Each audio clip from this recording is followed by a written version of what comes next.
Hello friends, आपका स्वागत है हमारे इस चैनल पर। आज हम पृथ्वी की आंतरिक संरचना से संबंधित महत्वपूर्ण प्रश्न हैं वो पढ़ने वाले हैं। आशा है कि ये आपके परीक्षा में काफ़ी इम्पोर्टेंट होंगे और इससे संबंधित बहुत सारे तथ्य हैं वो भी आपको इस वीडियो में बताए जाएंगे। सबसे पहला प्रश्न है, 10 मीटर मोटी परत में ऊष्मा स्थानांतरण में कितना समय लगता है? तो फ्रेंड्स, ये जो प्रश्न है वो है ऊष्मा के स्थानांतरण से संबंधित है, जो कि धरातल से जो ऊष्मा का स्थानांतरण होता है, धरातल धीरे धीरे ठंडा हो रहा है, तो 10 मीटर मोटी परत में ऊष्मा के स्थानांतरण में कितना समय लग जाता है? 2 वर्ष का लगता है, 3 वर्ष का लगता है, 4 वर्ष का लगता है या 5 वर्ष का लगता है? भाई हमें देखना है 2, 3, 4, 5 कितने वर्ष का समय लगता है। तो फ्रेंड्स, पृथ्वी के आंतरिक भाग में जो ऊष्मा का प्रवाह होता है वह ऊपर की ओर होता है, लेकिन यह पृथ्वी फिर भी ठंडी नहीं हो रही है क्योंकि ऊष्मा स्थानांतरण में काफ़ी समय लगता है। मात्र 10 मीटर मोटी परत के अंदर ऊष्मा स्थानांतरण के अंदर 3 साल का समय लग जाता है। तो ये तापमान के आधार पर जब हम पता करते हैं कि आंतरिक भाग कैसा है, उसी आधार पर हमें पता चलता है। नेक्स्ट है, पृथ्वी के चुंबकीय क्षेत्र का उत्तरी ध्रुव कहाँ है? तो फ्रेंड्स, उत्तरी ध्रुव है वो 2 होते हैं। एक तो जो हमारी पृथ्वी का मुख्य अक्षीय आधार पर उत्तरी ध्रुव है और एक चुंबकीय आधार पर उत्तरी ध्रुव है। वो माना जाता है स्वतंत्रता पूर्वक चुंबक लटका हुआ जो जिस दिशा में ठहरता है उसे ही उत्तरी ध्रुव कहा जाता है। उत्तरी ध्रुव है वो कहाँ है? तो आपको बताना है कहाँ पर है। अमेरिका में है, रूस में है, अटलांटिक महासागर में है या फिर कनाडा में है? तो फ्रेंड्स, उत्तरी ध्रुव है वह कनाडा के प्रिंस ऑफ वेल्स में है, लेकिन आपको ये ध्यान में रखना है कि उत्तरी ध्रुव की स्थिति है वो बदलती रहती है। समय के साथ उत्तरी ध्रुव की स्थिति है वो बदलती रही है और आगे भी बदलती रहेगी, ये हमें ध्यान में रखना है। नेक्स्ट, तीसरा प्रश्न है, भूकंपीय प्राथमिक तरंग की विशेषता नहीं है। भूकंपीय तरंगों में आपको बताना है कि कौन सी विशेषता प्राथमिक तरंग की नहीं है। कंपन की दिशा तरंगों की दिशा के समानांतर होती है। कंपन की दिशा है वो भूकंपीय तरंगों के समानांतर होती है। दूसरा है ये ध्वनि के समान होती है। तीसरा है ये अत्यधिक गहराई पर लुप्त हो जाती है और चौथा है इसे देशांतरीय भूकंपीय तरंगे भी कहते हैं। तो फ्रेंड्स, हमें ये ध्यान में रखना है कि कंपन की दिशा तरंगों की दिशा के समानांतर होती है। ये तथ्य एकदम सही है। नेक्स्ट, दूसरा है वह है ये ध्वनि के समान होती है। जी हाँ, अत्यधिक गहराई पर ये तरंगे लुप्त हो जाती है। नहीं, प्राथमिक तरंगे हैं वो पी तरंगे होती है, वो लुप्त नहीं होती है। एस तरंगे हैं वो ही लुप्त होती है। प्राथमिक तरंगों को देशांतरीय तरंगे भी कहते हैं, ये भी एकदम सही है। नेक्स्ट प्रश्न है हमारा, क्रोएशिया की कुल्पा घाटी में सन 1909 में किन तरंगों की खोज हुई थी? तो कुल्पा घाटी के अंदर जो भूकंप आया था उस भूकंप के अंदर जो ये क्रोएशिया है वो यूगोस्लाविया में है, इसके अंदर भूकंपीय तरंगों की खोज हुई थी। तो जिन तरंगों का पता लगाया गया था फ्रेंड्स वो थी पीजी और एसजी, यानी वे तरंगे थी पीजी और एसजी तरंगे थी। हमें ये ध्यान में रखना है, इनका पता है वो लगाया गया। ये तरंगे काफ़ी कम गति वाली तरंगे होती है और इनकी जानकारी है वो जेफरीज द्वारा दी गई थी। ध्यान में रखना है, ये तरंगों की जानकारी है वो जेफरीज के द्वारा दी गई थी। नेक्स्ट है, टोर्न ने 1923 में ऑस्ट्रिया के भूकंप के आधार पर किन तरंगों का पता लगाया था? तो 1923 में ऑस्ट्रिया में भूकंप आया था। उस भूकंप के अंदर कुछ तरंगों का पता है वो लगाया गया था। तो इसके अंदर टोन ने कौन सी तरंगों का पता लगाया था? तो उन्होंने पीजी, पी स्टार, एसजी और एस स्टार, उन्होंने पी स्टार तरंगों का पता लगाया था जो पी और पीजी के मध्य की तरंगे हैं।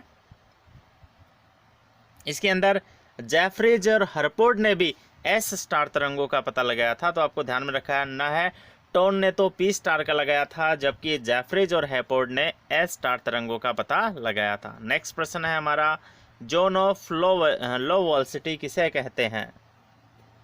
जोन ऑफ लो वेलोसिटी किसे कहते हैं, ये हमें आपको बताना है। क्रस्ट को कहते हैं, मेंटल को कहते हैं, दुर्बलता मंडल को कहते हैं,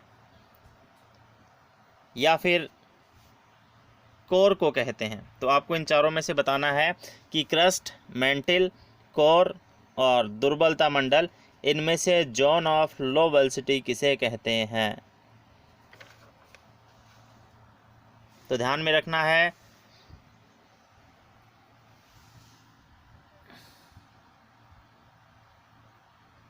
इसके अंदर क्या होता है, जोन ऑफ लो वेलोसिटी किसे कहते हैं? जो मोह असात्यता होती है, जो मोह असात्यता होती है, तो मोह सात्यता की गहराई पर, मोह सात्यता होती है फ्रेंड्स, वो भूप्रपट्टी और मेंटल के मध्य होती है। इससे भू असात्यता की गहराई से हम जाते हैं तो यहाँ पर हमें एक ऐसा भाग देखने को मिलता है जो वास्तव में प्लास्टिक नुमा होता है। ये धराता है जो होता है, इसकी ऊपरी भाग जो होता है वह प्लास्टिक नुमा होता है मेंटल के कुछ हिस्से का, जो कि 100 से 200 किलोमीटर की गहराई पर होता है। इसे एस्थेनोस्फीयर या दुर्बलता मंडल कहते हैं। इसे जोन ऑफ लो वेलोसिटी कहते हैं। नेक्स्ट है, रेप्टी असंबंधता किन दो परतों के मध्य पाई जाती है? रेप्टी असंबंधता किन दो परतों के मध्य पाई जाती है? ये प्रश्न है फ्रेंड्स, इस प्रकार का प्रश्न आता है, इसलिए हमने कई प्रश्न है वो शामिल किए हैं। क्रस्ट और मेंटल के मध्य होती है, मेंटल के मध्य होती है, या कोर और मेंटल के मध्य होती है, या कोर के मध्य होती है। तो रेप्टी असात्यता है वो अपने को ध्यान में रखना है कि ये जो असात्यता है वो ऊपरी और निचली मेंटल के मध्य होती है 700 किलोमीटर की गहराई पर। गुटेनबर्ग असात्यता कहाँ पाई जाती है? तो क्रस्ट मेंटल के मध्य, कोर मेंटल और कोर के मध्य। तो मेंटल के मध्य तो है, हमने पहले ही पढ़ा था, रेप्टी असात्यता पाई जाती है। गुटेनबर्ग असात्यता है वह पृथ्वी के तरल और कठोर हिस्से को अलग करती है, यानी कि यह निचली मेंटल और कोर के मध्य पाई जाती है। तो मेंटल और कोर के मध्य पाई जाने वाली जो असात्यता है वह है गुटेनबर्ग असात्यता। नेक्स्ट है, कोनार्ड असंबंधता किन दो परतों के मध्य स्थित है? कोनार्ड असंबंधता क्रस्ट मेंटल के मध्य, कोर और मेंटल और क्रस्ट के मध्य। तो सबसे पहले जो असंबंधता आती है वो कोनार्ड असंबंधता ही आती है, जो क्रस्ट के मध्य पाई जाती है। ये हमें ध्यान में रखना है।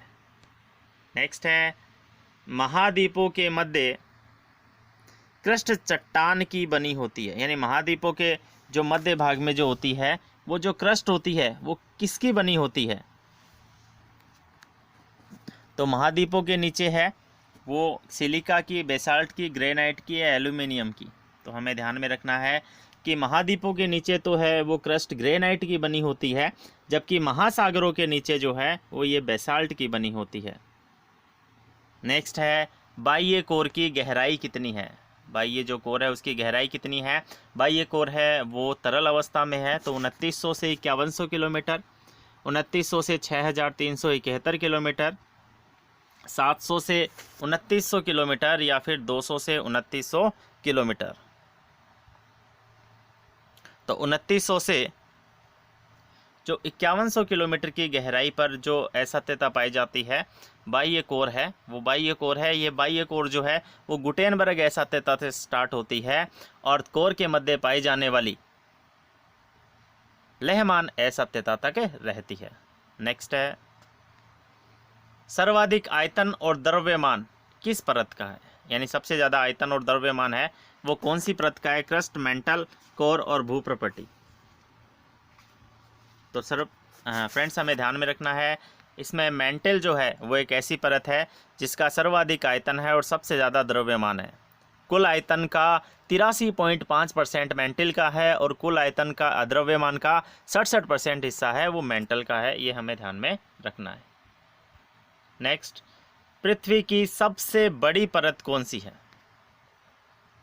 पृथ्वी की सबसे बड़ी परत कौन सी है? क्रस्ट है, मेंटल है, कोर है या भूप्रपट्टी है? तो पृथ्वी की सबसे बड़ी जो परत है वह कोर है। नेक्स्ट प्रश्न है, व्हाइट ऑफ द अर्थ किसे कहा जाता है? यानी कौन सी परत है उसे व्हाइट ऑफ द अर्थ भी कहा जाता है? आपको बताना है। इसमें क्रस्ट को कहा जाता है, मेंटल को कहा जाता है, कोर को कहा जाता है या दुर्बलता मंडल को कहा जाता है। किसे व्हाइट ऑफ द अर्थ कहते हैं? तो friends, white of the earth है वो कहते हैं मेंटल को। मेंटल परत को व्हाइट ऑफ द अर्थ भी कहा जाता है। भूकंपीय तरंगों की सर्वाधिक गति किस गहराई पर होती है? भूकंपीय तरंगों की गति है वो सबसे ज़्यादा किस गहराई पर होती है, ये हमें बताना है। तो 2900 किलोमीटर पर, 6371 किलोमीटर पर, 700 किलोमीटर पर या 200 किलोमीटर पर। ये बताना है आपको कि भूकंपीय तरंगों की सबसे ज़्यादा गहराई है किस गहराई पर होती है। तो इसका उत्तर है सर्वाधिक जो गति है वो 2900 किलोमीटर की गहराई पर होती है।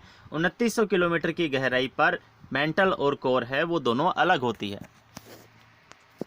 नेक्स्ट प्रश्न है हमारा, पृथ्वी के केंद्र पर लगभग कितना दाब होता है? पृथ्वी का जो केंद्र है उस केंद्र पर लगभग दाब कितना होता है? 3000 किलो बार, 3600 किलो बार, 4200 किलो बार या फिर 4800 किलो बार? तो इसका उत्तर होगा 3600 किलो बार दाब है वो होता है। जर्मन विद्वान वांडरक्राफ्ट ने पृथ्वी की कितनी परतें बताई हैं? सबने अलग अलग विभाजन किया है। एनसीईआरटी में से लिया गया ये प्रश्न आपको बताना है। वांडरक्राफ्ट जो है उसने पृथ्वी को कितनी परतों में विभाजित किया है? 2, 3, 4, 5।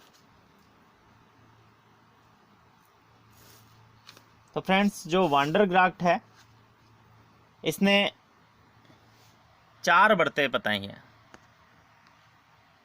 इन्होंने पृथ्वी के आंतरिक भाग में 4 परतें बताई है। ये जर्मनी के थे। इन्होंने बाह्य सिलिका प्रॉपर्टी, आंतरिक सिलिका परत, मिश्रित धातुओं तथा सिलिका परत और धात्विक केंद्र व धात्विक पिंड, ये 4 परतें बताई है। ध्यान में रखना आपने को, बस इतना ध्यान में रखना है कि 4 परतें बताई है। नेक्स्ट है, international union of geology and geophysics IUGG के अनुसार पृथ्वी का अंतरतम कैसा है? तरल है, ठोस है, गैस है या प्लास्टिक नुमा है? तो फ्रेंड्स, सभी जो है इन्होंने अपने तथ्य दिए हैं। इसे आधार पर इस संस्था ने भी जो है वो अपना तथ्य दिया है, जिसके आधार पर हमें बताना है कि पृथ्वी का अंतरतम है वो कैसा है। तो इस परत के आधार पर हमें ध्यान में रखना है, इसने जो अनुमान बताए हैं उस अनुमान के अनुसार पृथ्वी का अंतरतम है वो ठोस है। भूप्रॉपर्टी महासागरों के नीचे 5 किलोमीटर तक बताई है और महाद्वीपों के नीचे 30 किलोमीटर बताई है और पर्वतीय श्रृंखलाओं के नीचे 70 से 100 किलोमीटर बताई गई है इस संस्था के द्वारा। स्वेज के विभाजन में कौन सी परत धूमकेतु से मेल खाती है? स्वेज ने विभाजन किया था सियाल, सीमा और नीफे में। आपको ये बताना है कौन सी परत है वो धूमकेतु से मेल खाती है। क्रस्ट, सियाल, सीमा, नीफे। तो नीफे जो है जिसका घनत्व सबसे ज़्यादा है, तो इस परत की जो संरचना होती है वो लगभग धूमकेतु जैसी होती है। नेक्स्ट है, कोर का अधिकतम तापमान कितना माना गया है? 2000 डिग्री सेल्सियस,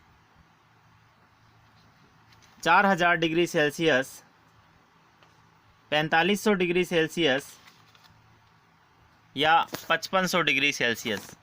आपको ये बताना है कि जो पृथ्वी की सबसे गहरी परत है कोर, उस कोर का तापमान है वो कितना माना गया है।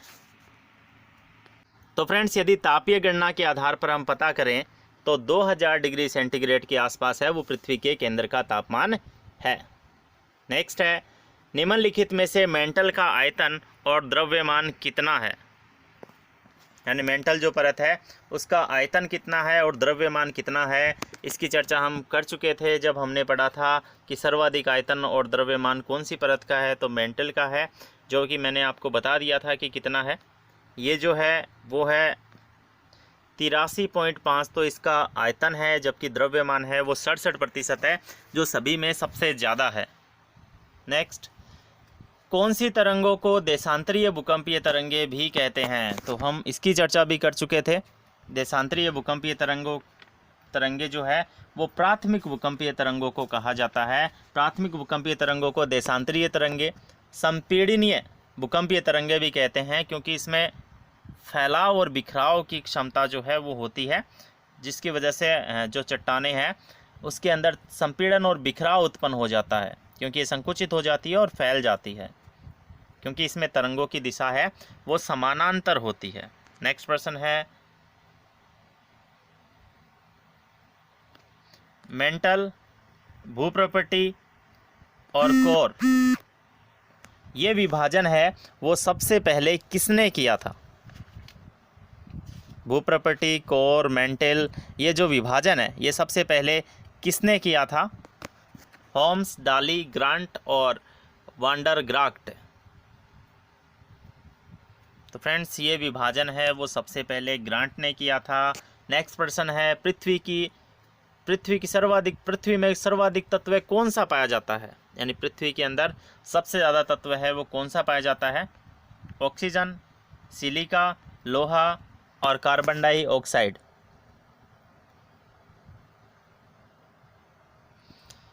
तो फ्रेंड्स जो तत्व है वह तत्व पृथ्वी के अंदर सबसे ज़्यादा मात्रा में पाया जाता है लोहा। नेक्स्ट और लास्ट प्रश्न है हमारा, पृथ्वी की त्रिज्या का निर्धारण भूकंपीय तरंगों के आधार पर किसने किया था? यानी पृथ्वी की जो त्रिज्या है उसका निर्धारण भूकंपीय तरंगों के आधार पर किसने किया था? मोहरविक, कोनार्ड, लेहमान या गुटेनबर्ग। तो फ्रेंड्स इसका उत्तर होगा 1913 में जो गुटेनबर्ग है उन्होंने भूकंप की तरंगों का विश्लेषण किया था और इसी आधार पर पृथ्वी की आंतरिक संरचना है उसकी जानकारी बताई थी, और साथ में पृथ्वी के जो त्रिज्या है उसका निर्धारण है वो किया था। तो इसका उत्तर होगा गुटेनबर्ग। अब नेक्स्ट हमारा प्रश्न ये है आपसे, ऊपरी कोर और निचली कोर के मध्य कौन सी असंबद्धता पाई जाती है? इसका उत्तर दीजिए। और ये वीडियो आपको अच्छा लगा है, प्रश्न अच्छे लगे हैं तो इसे शेयर कीजिए ताकि हम ज़्यादा से ज़्यादा ऐसे जो वीडियो है वो अपलोड कर पाएँ। Thank you.